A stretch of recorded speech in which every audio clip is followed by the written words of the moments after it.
আওয়ামী লীগের বিচার ও সব অঙ্গ সংগঠন নিষিদ্ধের দাবিতে আজ মাঠে নামছে এনসিপি। বিচারিক সময়ে নিবন্ধন বাতিলের দাবি নাহিদের। রেল কর্মকর্তা কর্মচারীদের কাছে ত্রাস ৩ ছাত্র প্রতিনিধি। সারা দেশে বিনা ভাড়ায় ভ্রমণ, নিয়োগ বদলি বাণিজ্যে জড়িত থাকার অভিযোগ। জালিয়াতি করে ৫০০ কোটি টাকা লুটে নেয় মাল্টিবিম কর্পোরেশন। সংবাদ প্রচার করায় দেশ টিভির বিরুদ্ধে মামলা। বিচার চান সাংবাদিক নেতারা। পানির অভাবে বিল ভাতিয়ায় নষ্ট হচ্ছে কয়েক হাজার বিঘা জমির ধান। সেচ দিতে বাধা ইজারাদারের, বাড়তি জলাশয় দখলের অভিযোগ। গাজা ইসরায়েলি তাণ্ডবে আরও ৩১ ফিলিস্তিনির মৃত্যু। ২৪ ঘন্টায় পশ্চিম তীর খালির হুমকি। ত্রাণ আজকে পরিকল্পিত দুর্ভিক্ষ সৃষ্টির চেষ্টা। এবং উয়েফা শিরোপা লিগে সেমিতে ম্যানচেস্টার ও টটেনহ্যামের জয়। কনফারেন্স লিগে প্রথম লেগের সেমিতে জুর গার্ডেন্সকে হারিয়েছে চেলসি। দেখছিলেন শিরোনাম। সংবাদ সকালের সঙ্গে আছি আমি আয়েশা বুবলি। এবার বিস্তারিত। রেলওয়ের লাভজনক ও কারিগরি সহায়তা কমিটিতে যুক্ত করা হয়েছে বৈষম্য বিরোধী আন্দোলনের এইচএসসি পাস ৩ ছাত্রকে। খোদ মন্ত্রণালয় পরিপত্র দিয়ে ছাত্রদের নিয়ম বহির্ভূতভাবে রেলের বিভিন্ন কমিটিতে যুক্ত করে। শুধু তাই নয়, রেলওয়েকে লাভজনক করার কমিটিতে ঢুকে সেই ছাত্ররাই সারা দেশে বিনা ভাড়ায় ট্রেনে যাতায়াতের জন্য মন্ত্রণালয়ে অনুমোদনপত্র নেন। অনিয়মের শেষ এখানেই নয়, এবার স্বয়ং রেলওয়ের স্টেশন ফ্লোর বরাদ্দ নেয়া এবং নিজেদের জন্য চাকরির সুপারিশ করেন মন্ত্রণালয়। আলিমুজ্জামান সফওয়ানের অনুসন্ধানী রিপোর্ট, ছবি তুলেছেন আবুল বাশার। তারা বৈষম্য বিরোধী আন্দোলনকারী ছাত্র, তাই রেলপথ মন্ত্রণালয় তাদের দিয়েছে বিনা ভাড়ায় রেল ভ্রমণের সুযোগ। আর তা দিয়েই ফ্রিতে রেল ভ্রমণ করছেন সারা দেশে। দেশ টিভির হাতে আসা রেল মন্ত্রণালয়ের একাধিক নথিপত্র বলছে, মাত্র কয়েক মাসেই পুরো রেল মন্ত্রণালয়কে নিয়ন্ত্রণে নিয়ে অনিয়ম করছেন বেশ কয়েকজন শিক্ষার্থী। রেলের ইঞ্জিনের কার্যকারিতা বৃদ্ধি ও ভবিষ্যৎ পরিকল্পনা নির্ধারণের জন্য করা ৭ সদস্যের কমিটির ৩ জনই ছাত্র, যাদের কোনো ধারণাই নেই রেলের ইঞ্জিন ও কার্যক্রম সম্পর্কে। আমার বলতে গেলে আমি বলবো আমার যে খুব একটা জ্ঞান আছে সেটাও না। আমি এগুলো জ্ঞান আরও অর্জন করতে যাচ্ছি, জ্ঞান অর্জন করে এবং রেলের স্টাফদের সাথে এই সমস্যাগুলো সমাধান করতে যাচ্ছি। রেলের ভবিষ্যৎ নির্ধারণের দায়িত্ব পেয়ে শুধু তারাই নয়, রেল ভ্রমণ করেছেন তাদের বন্ধুরাও। মাত্র ৩ মাসে ফ্রিতে ১.৫ শতাধিক রেল টিকিট নিয়েছেন তারা, যার মূল্য দাঁড়ায় ১,৭৪,০৭৫ টাকা। নথিপত্র বলছে রেলকে লাভজনক ও জনকল্যাণমূলক প্রতিষ্ঠানে রূপ দিতে তাদের এমন ভ্রমণ। আবার রেলের দখল হওয়া অবৈধ জমি উদ্ধার ও টিকিট কালোবাজারি বন্ধেও কাজ করার কথা রয়েছে তাদের। তবে আসলে কি তারা রেলের অবৈধ জমি উদ্ধার করছেন, নাকি টিকিট কালোবাজারি বন্ধের নামে নিজেরা জড়াচ্ছেন নানা অনিয়ম দুর্নীতিতে? ভ্রমণ শেষে জুলাই অভ্যুত্থানে আহতদের একাধিক ক্ষেত্রে চাকরির সুপারিশ করেছেন তারা, যা কোটা বিরোধী আন্দোলনে অংশ নেয়াদের কোটায় চাকরির সুযোগ। শুধু চাকরির সুপারিশ নয়, কক্সবাজার স্টেশনে জুলাই ফাউন্ডেশনের নাম ভাঙিয়ে চেয়েছেন পুরো একটি ফ্লোর বরাদ্দ, যা সম্পর্কে জানেই না জুলাই ফাউন্ডেশনের প্রধান নির্বাহী। জুলাই শহীদ স্মৃতি ফাউন্ডেশন এ ব্যাপারে কিছুই জানে না এবং জুলাই শহীদ স্মৃতি ফাউন্ডেশন থেকে এ ব্যাপারে কারোর সাথে কোনো রকম যোগাযোগও করা হয়নি কক্সবাজার রেলওয়ে স্টেশনে ফ্লোর বরাদ্দের বিষয়ে। কালোবাজারি বন্ধের জন্য দায়িত্বপ্রাপ্ত হলেও উল্টো রেল কর্মকর্তাদের জিম্মি করে শুরু করে চাঁদাবাজি। দেশ টিভির হাতে এসেছে তার একাধিক কল রেকর্ড। কিছু তো জানালেন টানলেন না, ভাই মনে হয় ফোন দিচ্ছিল নাকি? কি রেজাউল ভাই? ফোন দেখ, কোনো ঘুষ টুস কাউরে ১ পয়সাও দিতে পারবো না। চাকরি করলে করবো, না করলে না করবো। পোস্টিং এখানে থাকলে থাকবে, না থাকলে না থাকবে। তবে সকল অনিয়মের দায় রেলওয়ের উপরই চাপিয়েছেন বৈষম্য বিরোধী আন্দোলনের এই ছাত্ররা। আমরা তো সরাসরি টিকিট কাটতে পারতাম না, এটা আমরা ডিসিওর মাধ্যমে, সিসিএম এর মাধ্যমে অথবা স্টেশন মাস্টারের মাধ্যমে কাটতাম। তো আমরা এমন কিছু জায়গায় যাইনি, কিন্তু সেই জায়গায় দেখা যাচ্ছে আজ আমাদের নাম এসেছে। যেমন আমরা কখনো নোয়াখালীতে যাইনি। বদলির দাবি, চাঁদার দাবি এরকম কোনো কিছুই করা হয়নি। এটা আমাদেরকে ফাঁসানোর জন্য করা হয়েছে এবং এটা অবশ্যই মিথ্যাচার করা হয়েছে। অবশ্য সক্রিয় কর্মী দাবি করে রেলওয়েতে অনিয়ম করা শিক্ষার্থীদের চেনেই না বৈষম্য বিরোধী ছাত্র আন্দোলনের মুখপাত্র। রেলের জন্য স্পেসিফাই করে তো আসলে কোনো মানুষকে নির্ধারণ করে দেয় বা কোনো মন্ত্রণালয়ের জন্য এই বৈষম্য বিরোধী ছাত্র আন্দোলন থেকে নির্ধারণ করে দেয়, সেটা অন্তত আমরা আহ্বায়ক কমিটি হওয়ার পরে এটা হয়নি। তবে রেলওয়ে মহাপরিচালকের দাবি, তদন্ত করে রেল কর্মকর্তাদের বিরুদ্ধে ব্যবস্থা নিলেও শিক্ষার্থীদের বিরুদ্ধে ব্যবস্থা নেয়ার এখতিয়ার তার নেই। যেহেতু ছাত্ররা কিন্তু আমাদের কোনো শাস্তির দেওয়ার এখতিয়ার বহির্ভূত। নিজেদের স্বার্থে সরকারি ট্রেনকে বেসরকারিতে রূপান্তর, একাধিক টেন্ডারে হস্তক্ষেপ সহ বিনা ভাড়ায় ট্রেন ভ্রমণের জন্য রেল পাসের মেয়াদ বাড়াতে এই ছাত্ররা এখন পর্যন্ত আবেদন করেছে 3 বার। আলিমুজ্জামান সাফওয়ান, দেশ টিভি, ঢাকা। ভুয়া ব্যক্তি ও জাল স্বাক্ষরে প্রায় 500 কোটি টাকার ঠিকাদারি ভাগিয়ে নেয়ার অনুসন্ধানে সংবাদ প্রচার করায় দেশ টিভির সংবাদ কর্মীদের নামে মামলা করেছে মাল্টিবিম কর্পোরেশন। জালিয়াতিতে জড়িত মাল্টিবিম কর্পোরেশনের হয়ে মামলাটি করেন ইলিয়াস কাঞ্চন নামে এক ব্যক্তি। ফ্যাসিবাদ সরকারের সময় সংবাদটি প্রচার হয়, কিন্তু তখন মামলা না করে 2 বছর পর অন্তর্বর্তী সরকারের সঙ্গে গণমাধ্যমের দূরত্ব তৈরি করতে মামলাটি করান মাল্টিবিম কর্পোরেশনের এমডি শাহিন কবির। প্রেস কাউন্সিল সহ যথাযথ নিয়ম না মেনে মামলা করা হয়রানি বলে মন্তব্য করেন গণমাধ্যম ব্যক্তিত্বরা। বিস্তারিত ডেস্ক রিপোর্টে। শাহিন কবির সেলেস্টিয়াল টেক লিমিটেড নাম দিয়ে বিআইডব্লিউটিএতে একটি ঠিকাদারি লাইসেন্স করেন। 2015 থেকে 2018 সাল পর্যন্ত তিনি বিআইডব্লিউটিএতে পানি উন্নয়ন বোর্ড এবং চট্টগ্রাম মেরিন একাডেমি ডিডব্লিউর 5 লট ট্রেনিং, সার্ভে ও যাত্রীবাহী বোট সরবরাহের প্রায় 100 কোটি টাকা কাজ নেয়। কিন্তু মানসম্মত কাজ না করায় বিআইডব্লিউটিএ কোম্পানিটিকে কালো তালিকাভুক্ত করে। একই সাথে সেলেস্টিয়াল টেক লিমিটেডের বিরুদ্ধে মামলা করে সরকারি dockyard and engineering works limited. তারপর কোম্পানির নাম পরিবর্তন করে মাল্টিবিম কর্পোরেশন নামে প্রচারণা শুরু করে শাহিন কবির। মার্কেটিং ম্যানেজার পদ তৈরি করে প্যাট্রিক বেলেন নামে একজন কর্মকর্তা স্বাক্ষরে শত কোটি টাকার কাজ ভাগিয়ে নেন শাহিন কবির, যে স্বাক্ষরের সাথে প্যাট্রিক বেলেনের পাসপোর্টের স্বাক্ষরের কোনো মিল নেই। মূলত প্যাট্রিক বেলেনকে প্রতিষ্ঠানের ম্যানেজার সেলস সাজিয়ে নকল স্বাক্ষর ব্যবহার করে 300 কোটি টাকার কাজ ভাগিয়ে নেন শাহিন কবির।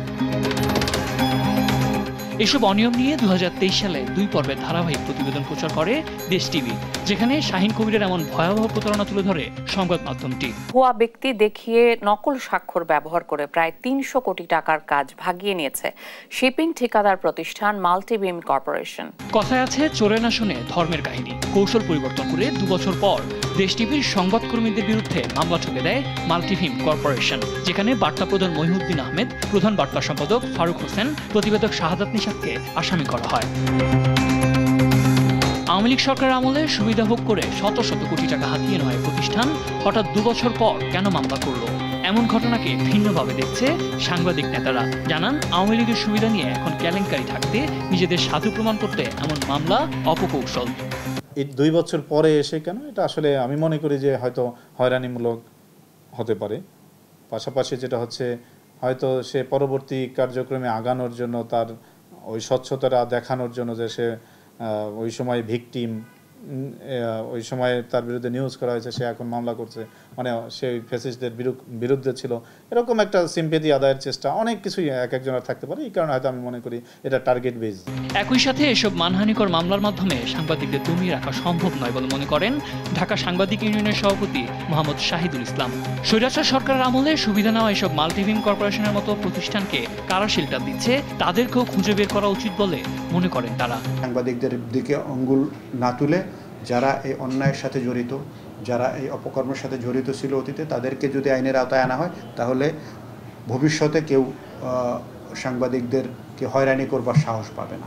একই সাথে এসব প্রতিষ্ঠানের বিরুদ্ধে অনুসন্ধান করে অনিয়ম প্রমাণিত হলে ব্যবস্থা নেওয়ারও আহ্বান জানান তিনি। গণমাধ্যম কর্মীরা যেন স্বৈরাচার সরকারের আমলের মতো হয়রানি শিকার না হয়, সেদিকেও সরকারের দৃষ্টি দেওয়ার আহ্বান জানান তিনি। রাষ্ট্রের কাছে আমাদের দাবি থাকবে যে এই ধরনের হয়রানিমূলক মামলা যারা দিয়েছে তাদেরকে আইনের আওতায় আনতে হবে। নিউজ ডেস্ক, দেশ টিভি। রাজধানীর একটি আবাসিক হোটেলে অভিযান চালিয়ে 18 জনকে গ্রেফতার করেছে পুলিশ। বৃহস্পতিবার মধ্যরাতে উত্তরার 7 নম্বর সেক্টরে অসামাজিক কার্যকলাপের অভিযোগে গ্র্যান্ড ইন হোটেলে অভিযান চালায় পুলিশ। এ সময় 8 জন নারী, 8 জন পুরুষ ও 2 জন হোটেল কর্মচারীকে গ্রেফতার করা হয়। উত্তরা পশ্চিম থানার ভারপ্রাপ্ত কর্মকর্তা জানান, অসামাজিক কার্যকলাপ বন্ধে দীর্ঘদিন যাবৎ উত্তরা এলাকার বিভিন্ন আবাসিক হোটেলে অভিযান পরিচালনা করে আসছেন তারা। পুলিশের নিয়মিত অভিযানে অসামাজিক কার্যকলাপে লিপ্ত 3টি হোটেল বন্ধ হলেও গ্র্যান্ড ইন হোটেলে 5 বার অভিযানের কথা জানান তিনি। অভিযোগ উঠেছে, যাচাই বাছাই ছাড়াই এসব হোটেলের বাণিজ্যিক লাইসেন্স দেয় সিটি কর্পোরেশন। গ্র্যান্ড ইন হোটেলে অসামাজিকভাবে বিভিন্ন মেয়েদের এনে এখানে যে অসামাজিক কার্যকলাপে লিপ্ত করাই। এই তথ্যের ভিত্তিতে আমরা সেখানে একটি টিম পাঠাই। টিম পাঠানোর পর সত্যতা পাওয়া যায় এবং সেখান থেকে আমরা 8 জন মেয়ে এবং 10 জন, 2 জন স্টাফ এবং 8 জন পুরুষ আমরা সেখানে পাই এবং পাওয়ার পরে এটা সত্যতা পাওয়া, অবৈধভাবে তারা যে অসামাজিক কাজ করেছে এটা সত্যতা পাওয়ায় তাদেরকে আটক করা হয় এবং থানায় আনা হয়েছে, মামলা পরীক্ষাধীন আছে। রাজধানীর বসিলা ব্রিজ এলাকায় ট্রাক ও সিএনজির মুখোমুখি সংঘর্ষে সিএনজি চালক নিহত ও 2 জন গুরুতর আহত হয়েছেন। বৃহস্পতিবার রাতে মোহাম্মদপুরের বসিলা ব্রিজের উপর দ্রুতগামী ট্রাকের সঙ্গে সিএনজির মুখোমুখি সংঘর্ষ হলে ঘটনাস্থলে মারা যায় সিএনজির চালক সাদিকুল ইসলাম। হাজারীবাগ থানার উপপরিদর্শক মোহাম্মদ আরিফ জানান, হাসপাতালে নেয়ার আগেই সাদিকুলের মৃত্যু হয়। ময়নাতদন্তের জন্য মরদেহ শহীদ সোহরাওয়ার্দী মেডিকেল কলেজ মর্গে রাখা হয়েছে। এই ঘটনায় ট্রাকটি জব্দ করা হলেও চালক পালিয়ে গেছে বলে জানান তিনি।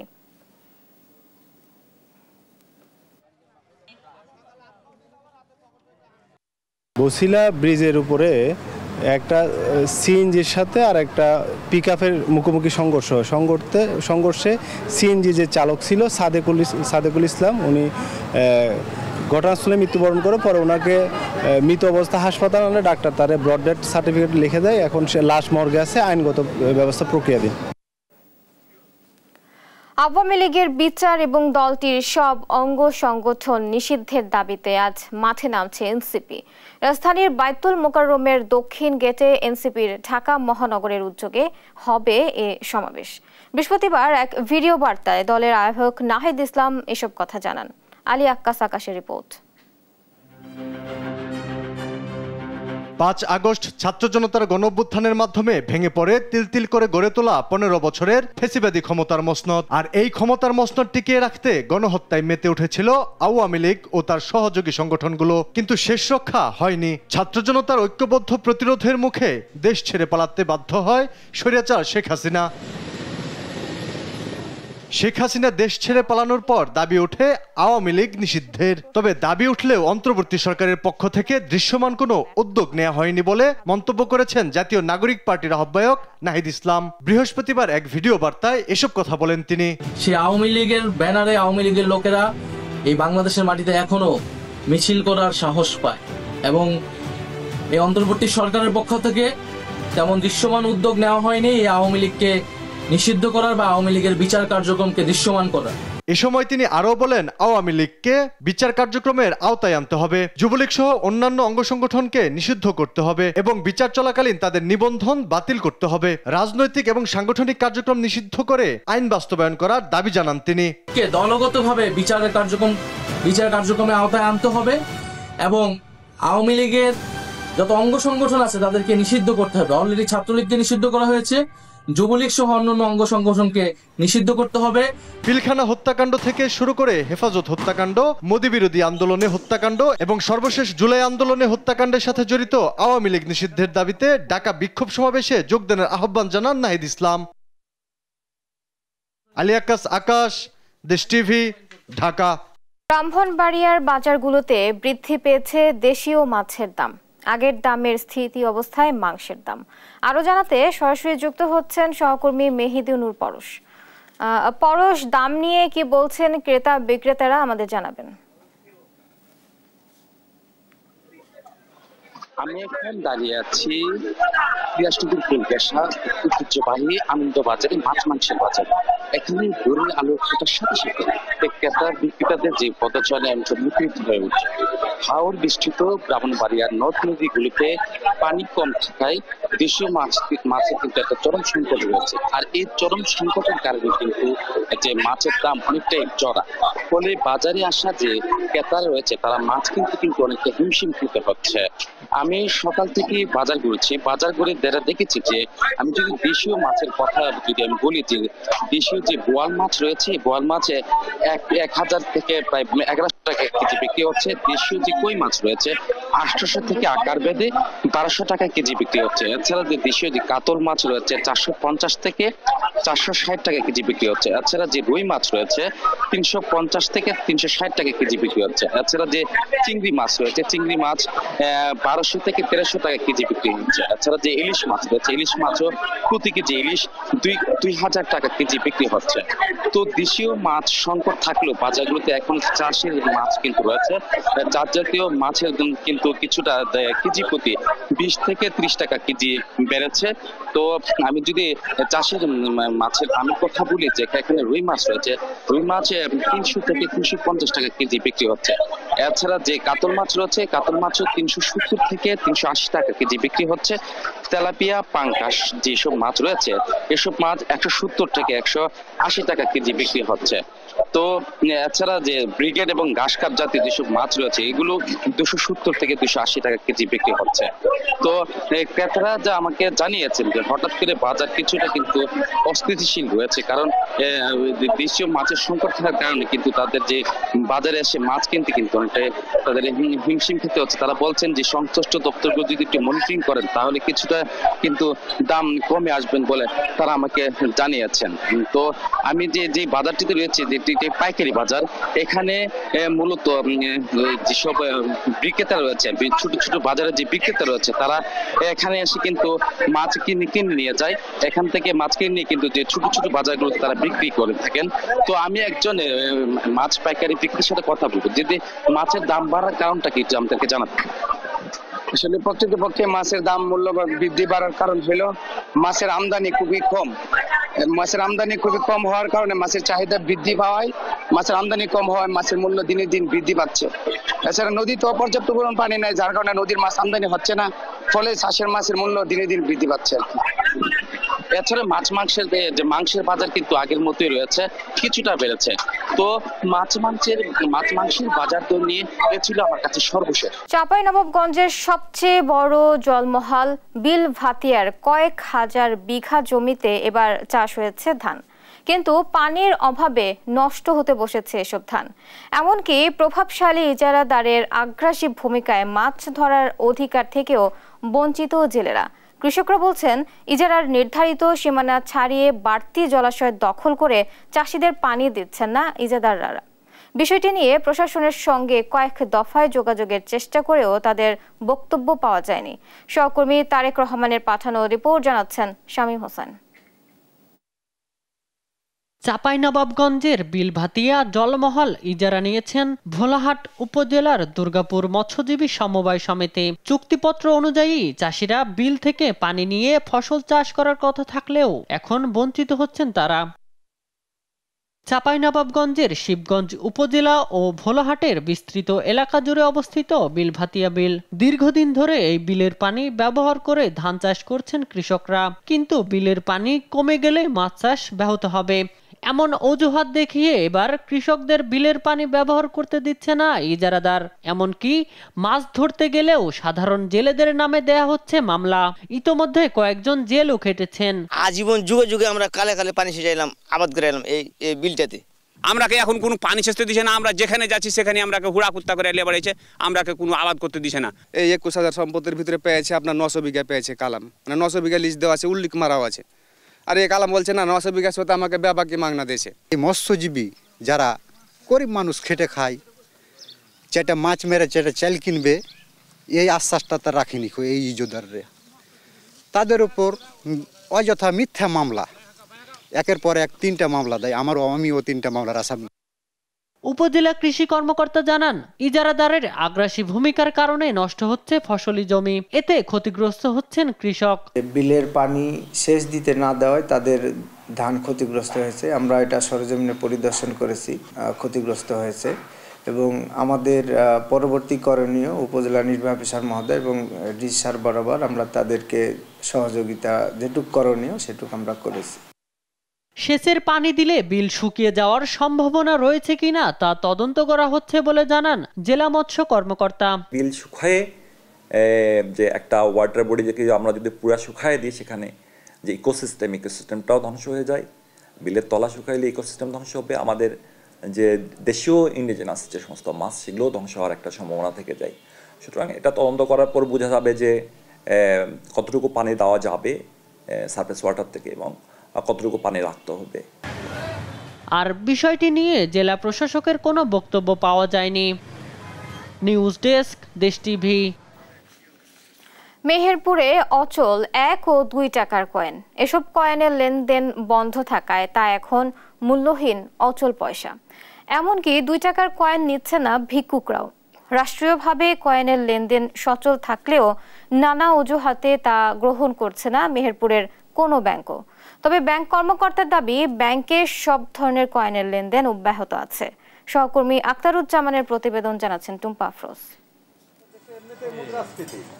দেশে মূল্যস্ফীতির কারণে অনেক আগেই হারিয়েছে 1, 5, 10, 25 ও 50 পয়সার কয়েন। তবে লেনদেনে 5 টাকার কয়েনের ব্যবহার থাকলেও কমেছে 1 ও 2 টাকার কয়েনের প্রচলন। আইন অনুযায়ী প্রচলিত সব মূল্যমানের কয়েন নিতে সবাই বাধ্য থাকলেও 1 ও 2 টাকার কয়েন নিতে অনীহা মেহেরপুরবাসীর মধ্যে। এতে এসব খুচরা পয়সা নিয়ে বিপাকে পড়েছেন ব্যবসায়ী সহ সব স্তরের মানুষ। বাস ভাড়া, মুদি দোকানের কেনাকাটার পাশাপাশি ভিক্ষুকরাও 1-2 টাকার কয়েন নিতে নারাজ।